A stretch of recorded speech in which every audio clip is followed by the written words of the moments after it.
Open a web browser and type HP DeskJet 4828 printer driver and press Enter or click on the search icon.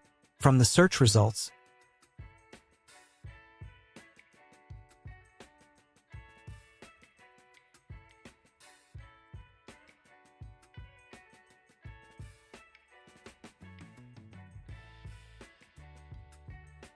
go to the website, click on the exact printer model that matches yours.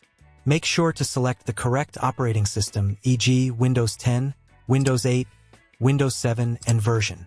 Click on Download and select HP Easy Start.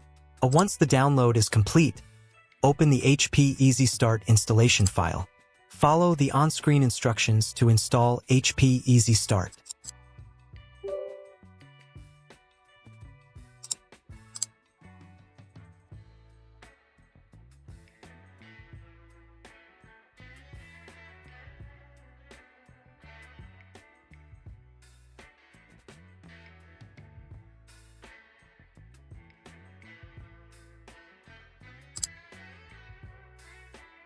Turn on the printer and make sure it is connected to your computer using a USB cable.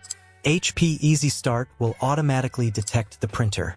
HP Easy Start will download and install the correct USB driver for your printer. Follow the on-screen prompts to complete the installation process. Once the driver installation is complete, HP Easy Start will prompt you to perform a test print. Follow the instructions to print a test page.